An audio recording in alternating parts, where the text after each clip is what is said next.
What is going on, guys? I thought I would do an episode on planning a blue collar western hunt. I'm not talking about a $30,000 guided elk hunt or $50,000 guided Dall sheep hunt where you take a charter plane and a float plane and all that stuff. That stuff is great, and if you have the money and the capital for that, tip of the hat to you. I am glad you're blessed with that.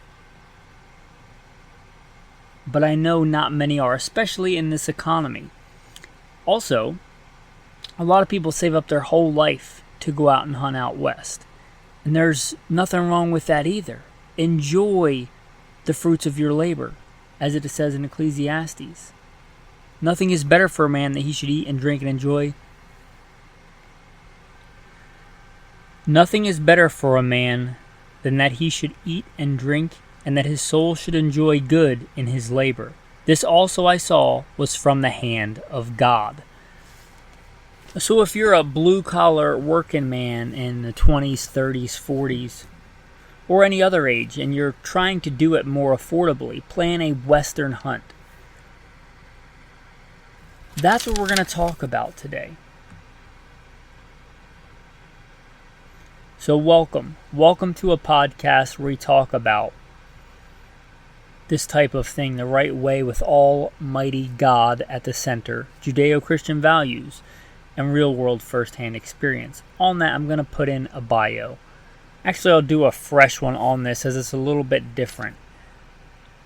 First and foremost, I'm a Christian, a servant of God, and a follower of Jesus Christ. That's number one in everything that I do in the podcast. Is no different. I have a lot of military, law enforcement, private security contracting, combat type experience.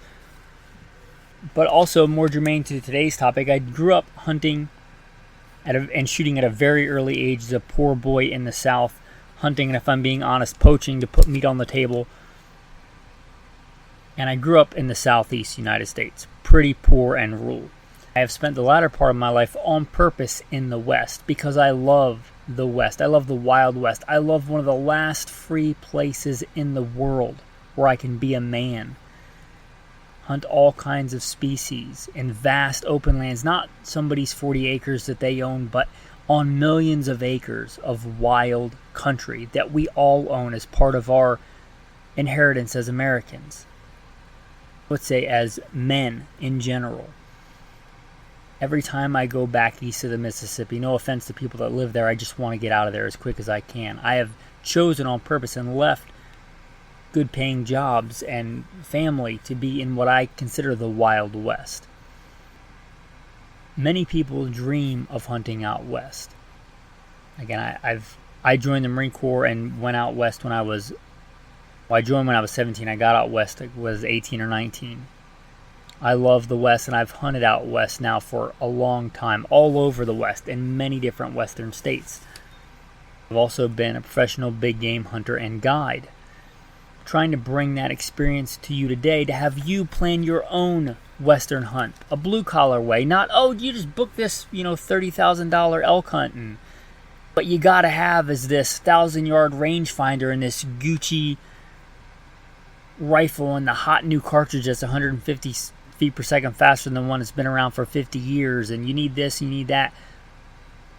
I'm talking about for a blue-collar working man, common sense, plan your own western hunt. Because I see a lot of other advice that's a little bit too, if you got all the money in the world, throw it at the problem.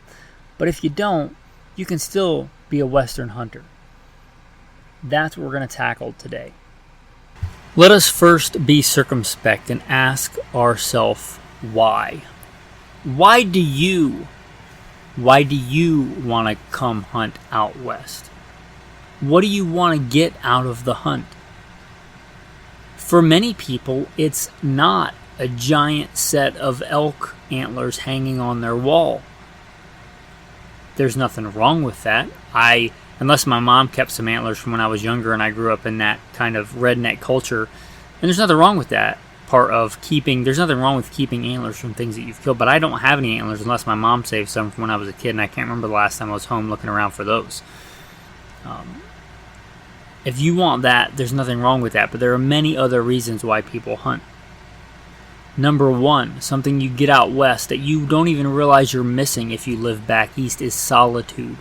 There are very few, I won't say none, but there are very few places on the East Coast where you can have true solitude. I mean, where you can't hear a car, you can't hear a road, you can't see a road, you can't see a light at nighttime made by a human being, where you're not, less than 5 miles away from a Dollar Tree, a store, a gas station, a traffic light.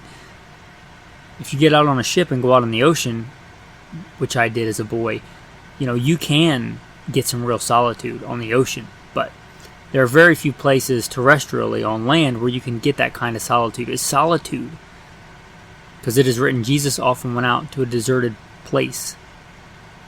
He went out to deserted places. He also went into the cities, but he went out into the deserted places. Is solitude a big one? That might skew you to one place or another as to where you want to hunt. What about landscape? Whether or not you kill anything, right? Do you dream of the arroyos and the mesas and the buttes? You dream about a southwestern landscape with cactus and, I guess, cacti and juniper bushes, jackrabbits and coyotes howling at night. Something so alien if you live in like the Northeast.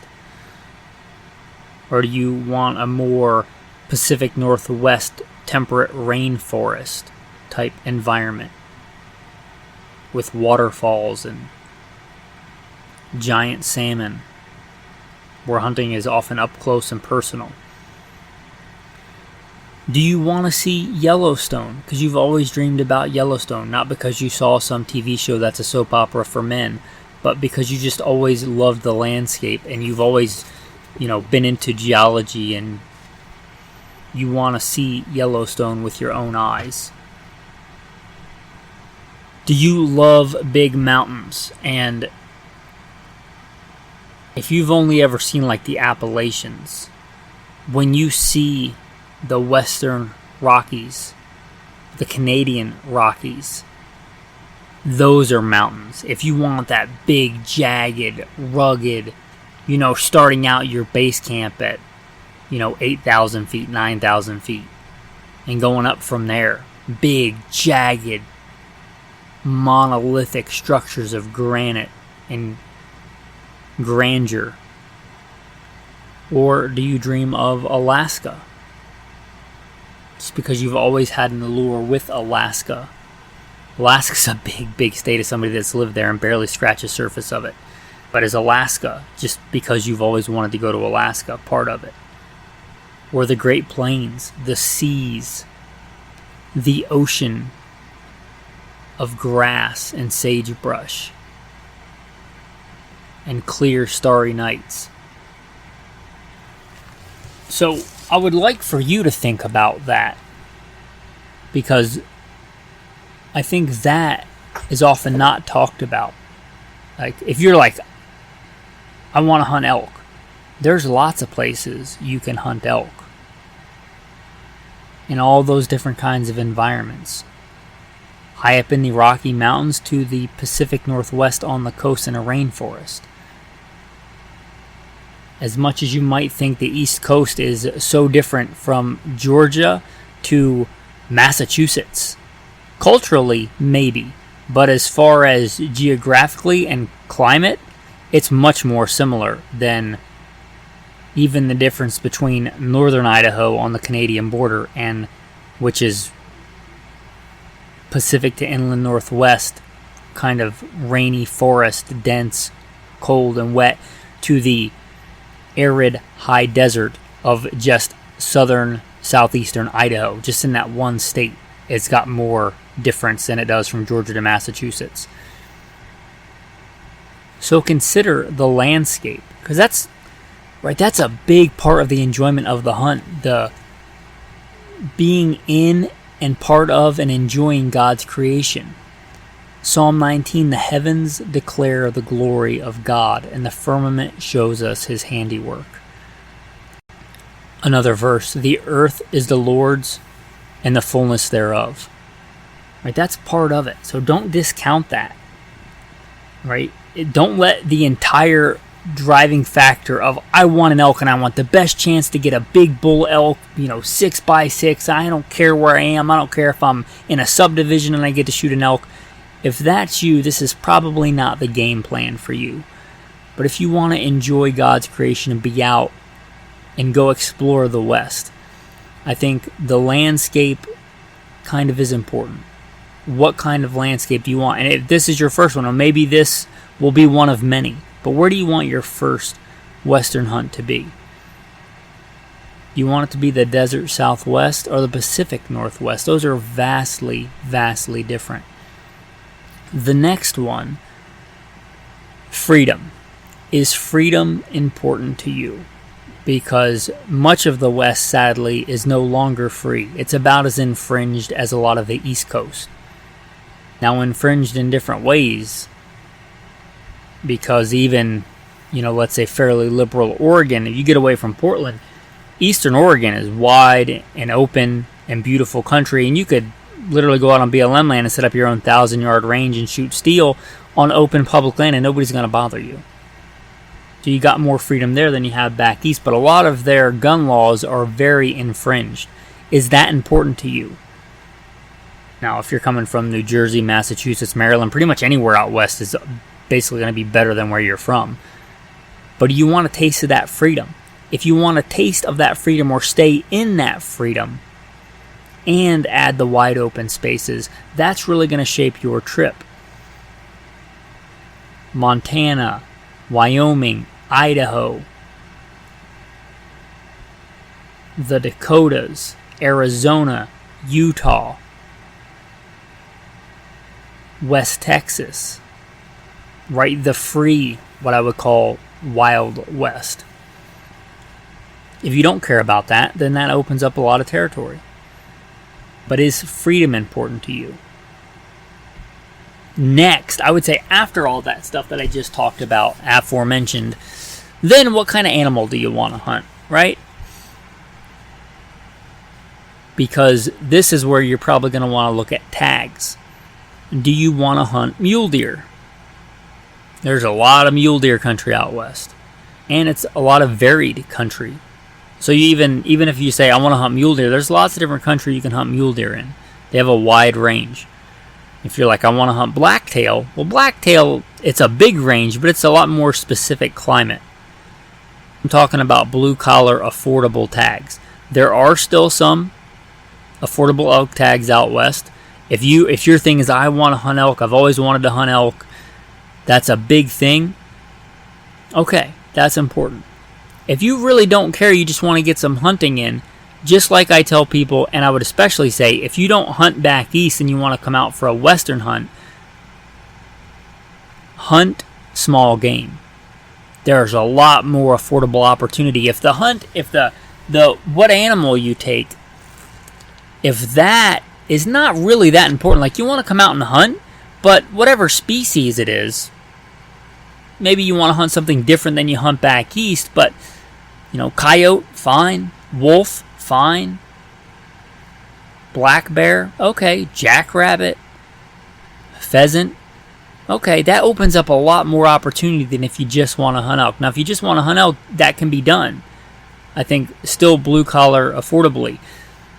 But if you're open to other kinds of game that are less hunted, it opens up a lot more doors.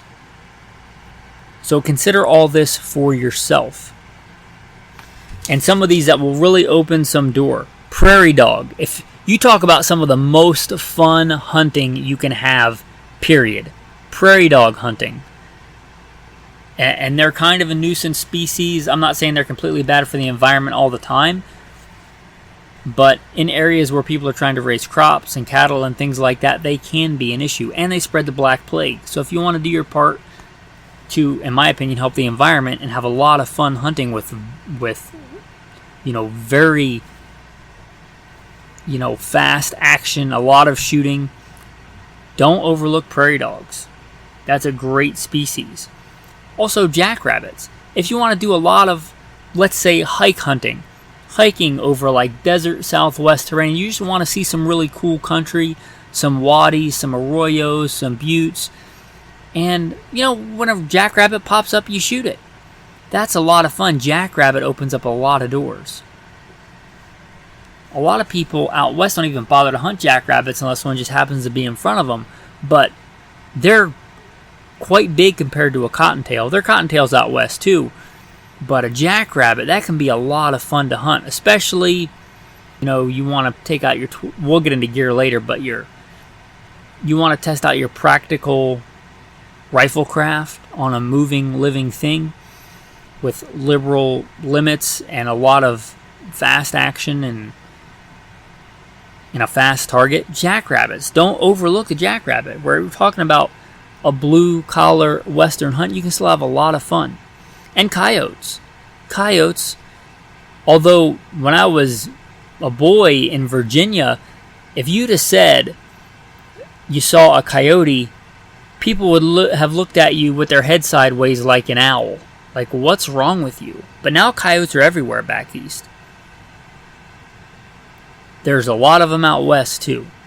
If you want to come, although you can hunt them on the East Coast, you hunt them in a completely different landscape with a lot of open land where you don't have to ask permission. You can drive around. If you want to cover a lot of country, just a simple mouth call and driving and calling and driving and calling, you could see several different places. You could cover an entire state stopping on, long back roads and just trying to call in coyotes over a week's time and see so many different landscapes and so many different places. So, coyote, again, that opens a lot of doors. Coyote. And its big brother, Canis lupus, the wolf. A lot of western states now have some pretty liberal limits on wolf. Not all of them, but some of them. But some of these states, it's very, very easy and affordable and a really long season for wolf hunting. Now, wolf hunting's hard. But again, if killing the animal is not even high on your list and you're like, I just want a shot. I just want to see a wolf. I just want a shot. Like, I want to see Yellowstone, and obviously you can't hunt in Yellowstone. We'll get into more of that later. But you can go just outside of Yellowstone where there's plenty of wolves and hunt wolves. Right? And even if you don't get one, you still see some beautiful rugged country. Wolf can open up a lot of doors as far as tags and seasons. Next, consider the weather. What time of year do you want to hunt, right? Or when can you get off of work? Do you like the heat? Are you from South Georgia? Because that humid heat in South Georgia, going to the desert Southwest probably isn't going to be that bad. Do you want something completely different? Are you from Florida and you want to see some snow and some mountains and you don't mind hunting in minus 27 degrees? Right? You want the shock of that. That's going to really dictate your hunt and what you want to do. If you're like, I'm from Florida, but it gets below 30 degrees and no thank you, then that's going to really dictate when and where you hunt, right? So consider the weather and the climate. Do you like rain? Or you do not want to hunt in the rain? Are you not wanting to take your nice blued steel and walnut gun on a week-long hunt in the rain where it's going to stay wet? That might shape your hunt. So weather and climate play a part. Now think about this as a trip. This is a journey. So what about adjacent? I just put this under category of adjacent. Do you want to do some fishing? Right? Have you always dreamed about catching cutthroat trout or giant lake trout or big salmon? Right? Because big salmon country, that's going to carve out a lot of this western territory that we're talking about. You're probably not going to Arizona if you want big salmon. So do you want to get in some fishing? If you're going for a wolf hunt and you're not seeing any wolf, but you see a really good looking trout stream or the salmon happen to be running. Okay. Like, is that important to you? Is fishing as important as hunting to you? And fishing's a big one. Obviously, there are fish in New Mexico, but probably not high on your list if fishing is a big chunk of what you're looking for. Now, New Mexico might be high on your list for the next thing we're going to talk about. Food. Some people love food. Some people love different kinds of food. New Mexican food is very unique from other Western food. If you think Taco Bell is like Mexican food, you've got a shock if you get some authentic, like green chili, New Mexican Southwestern style food. It's completely different. As somebody that's briefly lived in New Mexico, that food is amazing. If that's important to you, maybe you want to plan a New Mexico hunt. Obviously, if like seafood is important to you, the Pacific Northwest and Alaska might be high on your list. And what about another one that I really like? What about history? We talked about New Mexico, right? Pueblo, Southwestern style history, if that's important to you. If you want to see the Alamo on your way through driving, right? That might dictate where you want to go. You like Gold Rush type stuff, you like Deadwood, then obviously Deadwood is in South Dakota, so you might want to plan a trip to hunt something in the Great Plains and get to see Deadwood. Deadwood is a really cool city. The Black Hills are just gorgeous. I could take or leave the Eastern Dakotas, but Western South Dakota is some of the most beautiful country I've ever seen. So if you wanted to do a Black Hills hunt and you really like history and you wanted to go see Deadwood, and that was the kind of Western rugged history you wanted to see, right? That might shape your trip. Mostly you want to go out west and see Deadwood and hang out with your buddies, but also you might want to get some mule deer hunting in. Okay, so think about all these things, right? It's not my place to plan your trip for you. I'll give you some more specific things I think that are easy in another episode of like, if you're thinking about this, here's some places you should look at. But before we get there, a little bit broader spectrum for people that are back east, where you don't have a lot of open public land. And if you do, it's probably like a park where you have like trails you're supposed to stay on, which makes me want to throw open my mouth a little bit. Just a personal pet peeve of mine. But out west, you have BLM land, Bureau of Land Management. You have National Forest. You have state forests. You have wilderness areas. And then you have federal wildlife management areas. And you have state and national parks. Now, there may be some exceptions, but as a general rule, and I'm not a lawyer, you get caught poaching, that's on you. In general, you cannot hunt on state park land or national park land, right? Like you're not hunting in Yellowstone National Park. BLM land, good to go. Usually forest land. Now, there may be some restrictions, but that should be in the hunting regs. U.S. Forest Service land, state forest land, wilderness areas if you want that solitude. Not that you have to be in wilderness area, but wilderness area is designated as no motorized vehicles. A lot of people, even out west, road hunt, meaning like they drive around on a motorized vehicle and they wait to see something, and that's how they hunt. That's not how I like to hunt. If you want to get away from people, rely on your Lamborghinis, your boots, and get out in the wild with no roads, with no people, with no nothing. Wilderness area. That's your kind of gem that you're looking for, and there's a lot of it out west.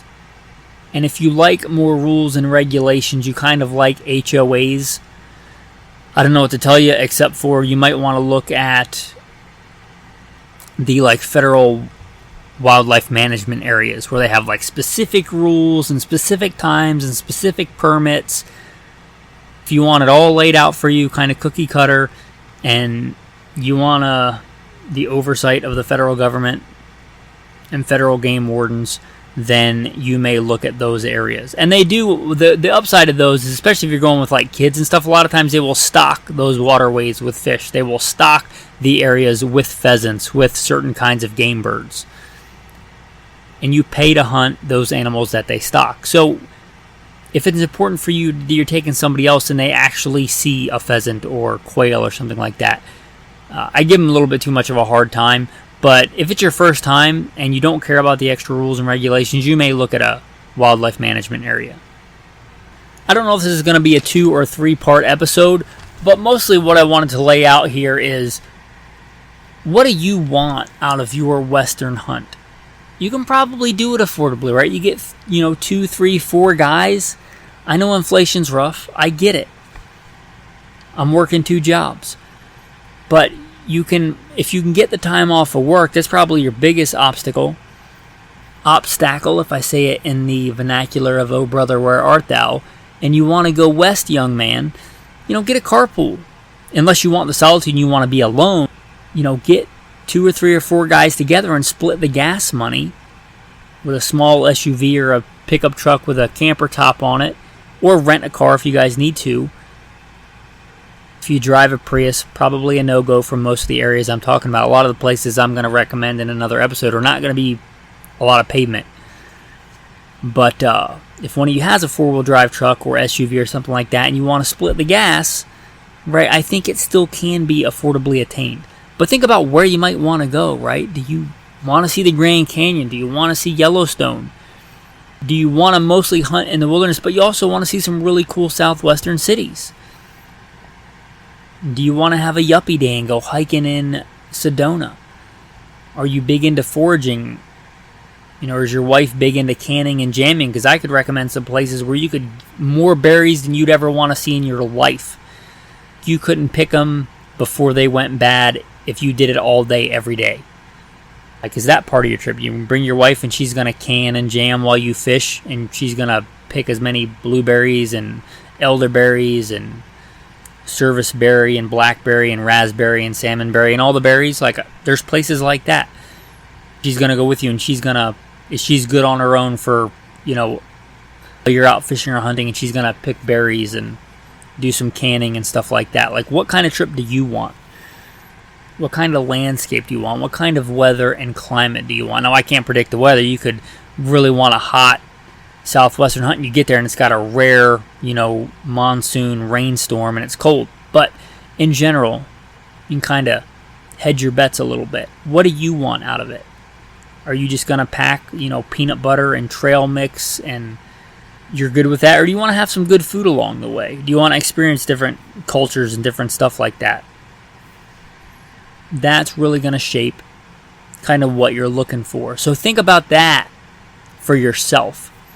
I kind of want to put this episode out and have you think about that before you listen to the next episode. So give you some time to think. What do you want out of your kind of blue-collar Western hunting experience? In the next episode, I'll kind of give you if you're looking for this, here's what I'd recommend. Like a sommelier of blue-collar Western hunting. Oh, this pairs well with this, and you might want to look at this. So that's inbound. I may do a third episode on gear and stuff like that. I haven't decided yet. Hopefully you like this episode.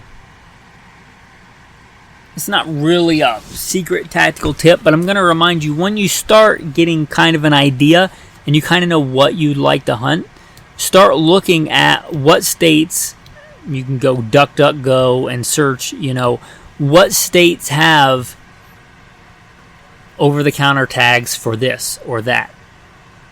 That may kind of skew where you're looking at. And with that, your tactical verse of the day. There's been a lot of verses, thankfully, in this episode.